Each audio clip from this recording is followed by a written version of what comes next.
I forgot to mention this during shout-outs in the last video, but shout out also to Martha. I liked the scene when she and Jonathan were on their date in Metropolis, and Jonathan asked her, do you ever miss Metropolis? And she just gives a very candid, honest answer.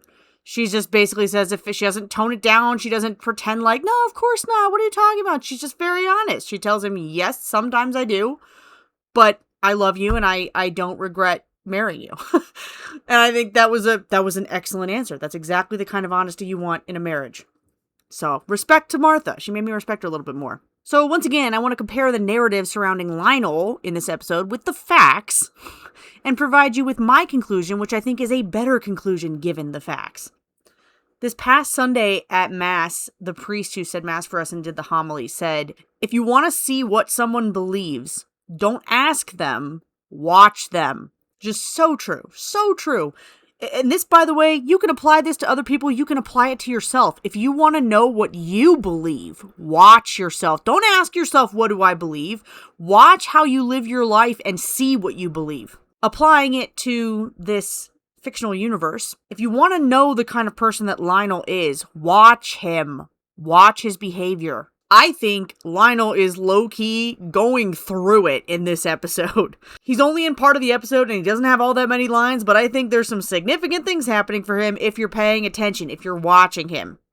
Pay attention to what the script is, what is actually written in the script and what is actually objectively happening. So the narrative around Lionel is that he's cold and heartless, he doesn't care about his son, he just cares about money and power, he does scary experiments on people in his basement, and he doesn't care about his employees like Earl Jenkins.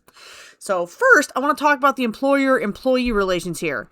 I do not respect this man, Earl Jenkins, okay? I know they present him as a really sympathetic character, and oh, this poor guy, look, baby, and he lost his job and he's sick and all that, and like, I'm not denying, yeah, I mean, I sympathetic, yes, he's a sympathetic character. No matter how he got himself into that situation, that's a very tragic, sad situation to be in. But he's wrong to blame Lionel. So what do we actually find out about this guy, Earl Jenkins? He used to work for the Kents, but he left to go work for Lionel because Lionel offered him better money and more hours to work. So he signs up to work on a secret project. He's just cleaning, but to work in like the secret area of the labs or whatever. He's well compensated for it. I guarantee Lionel is a professional employer. I guarantee you Jenkins signed all kinds of documents acknowledging possible risks. They're working with unknown chemicals. The risks were there and he signed off on them and he was compensated with money for it, okay? You don't sign up for, new pharmaceutical drug tests and then freak out and blame the doctors after you get paid and then take their children and hold them hostage. Okay, that's you take the risk for yourself. And if you're not, if you know that you shouldn't be taking a risk like that because you're a husband and a father and your family's going to be lost without you, then you shouldn't sign that document and he should still be working for the Kents instead. But he signed up to work for Lionel because he wanted the money. They offered me what I couldn't refuse. Money. That's on him, man. So the project that they were working on down there wasn't scary, by the way. I feel like the implication is like, oh, he's doing human experimentation or something. It's like, they tell us what it is.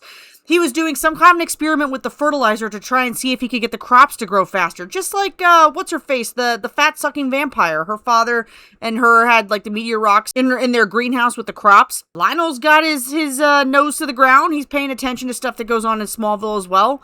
The meteor rocks aren't really a secret, and the meteor freaks are becoming more and more common. He's trying to use it in a way that could help humanity. He's figuring out ways to make crops grow faster. That's the kind of thing you do to fight world hunger. Jenkins gets himself fired because he violates the secrecy aspect of the contract. In other words, Jenkins violated the contract. Jenkins betrayed Lionel's trust. And one might say, well, why does he have to keep it secret? Oh, gee, I don't know. So the entire world full of people who actually might be villains don't show up in Smallville and start weaponizing the meteor rocks? Just off the top of my head, okay? I'm not like an expert in geopolitics, but it sounds like a terrible idea to invite the world governments into Smallville. Keeping it a secret means the people of Smallville get to keep living their lives in blissful ignorance and the town stays safe from foreign government invasion. In other words, Lionel keeping it secret is not like him trying to, protect his own butt. He's protecting everybody in Smallville's butt. He's protecting America's butt. Other thing is, do we have any solid evidence or any solid proof that Lionel even knows about what the affliction of the jitters that Jenkins has? Like, he's upset. Jenkins is upset because he keeps trying to contact Lionel. But he's just some random, like, he swept the floors. Why in the world would Lionel be in personal contact with the janitor? Why would we assume he knows? And then in this episode, we see later when he's on the phone, he does pick up the phone and talk to Jenkins, and he says, well, come out here and let's talk and we'll get you help. So I don't know why we aren't assuming that this is the first time Lionel is encountering this and he doesn't know what's going on. He just knows this is a guy that got fired because he violated a secrecy part of the contract.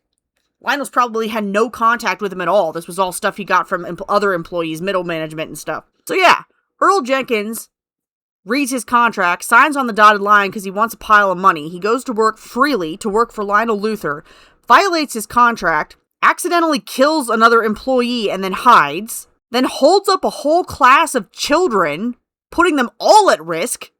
And by the way, like, this guy, like, if you're a responsible person who cares about the lives of people around you, you shouldn't even be touching a gun if you've got a condition like this, okay? And he's waving this thing around like a crazy person.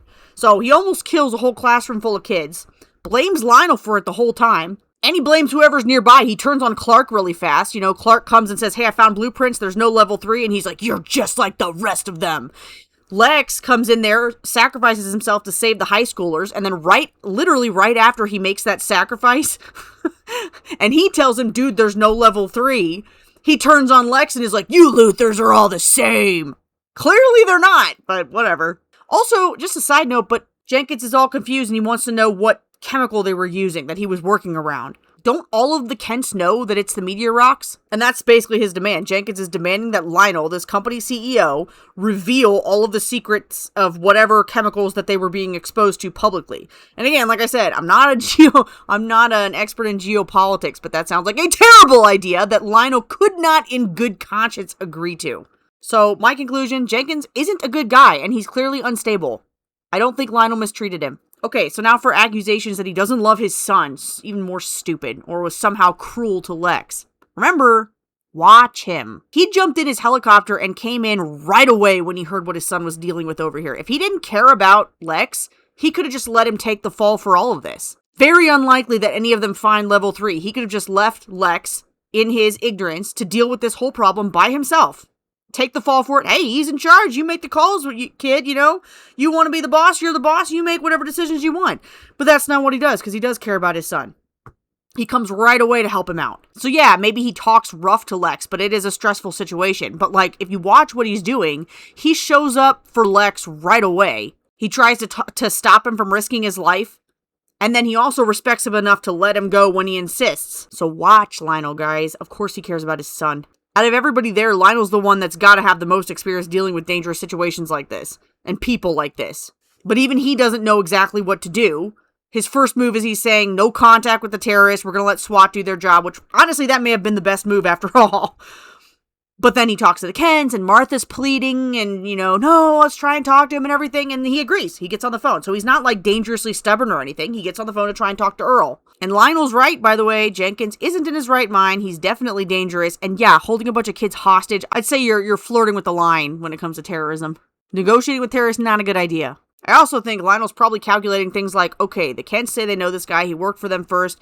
Probably he's not the kind of guy who's particularly inclined to kill hostages. He's probably bluffing. Maybe we can buy a little bit of time. You know, maybe he'll pass out or something and SWAT can move in, that kind of thing. So Whitney makes his move, right? Lionel's watching on the camera, is like, what the heck is that kid thinking?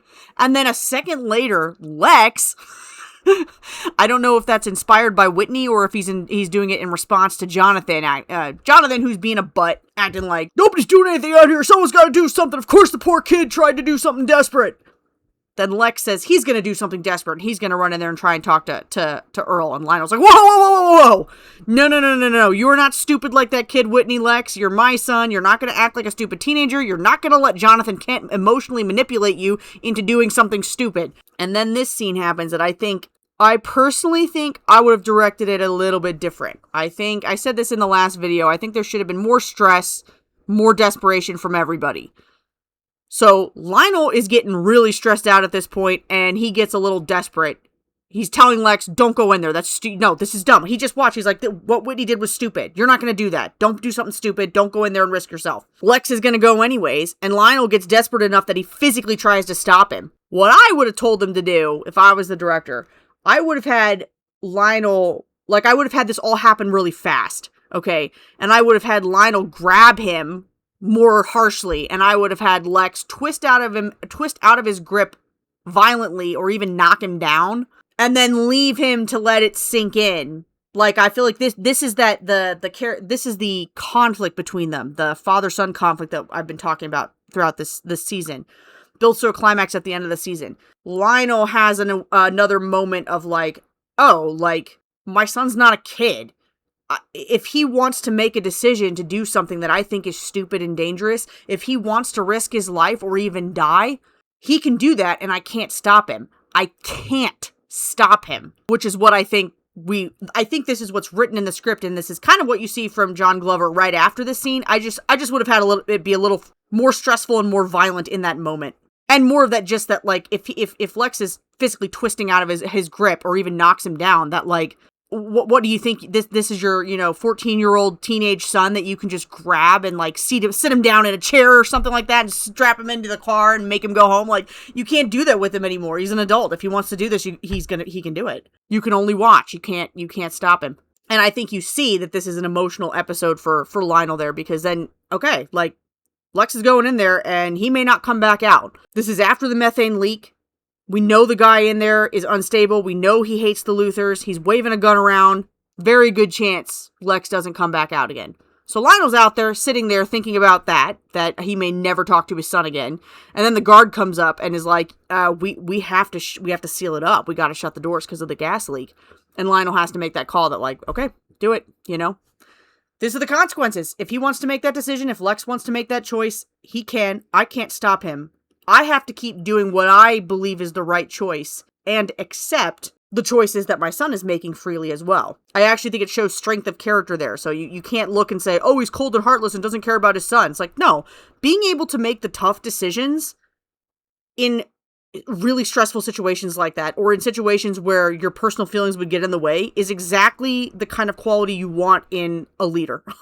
Somebody who's built to be in the top hierarchy, taking care of other people. Then after the whole situation, Lionel explains to Lex why he didn't tell him about level 3. Plausible deniability is a way of protecting people. If you want to understand the weird fake hug at the end, watch my video on layers. It's got the Shrek thumbnail. I don't remember what it's called.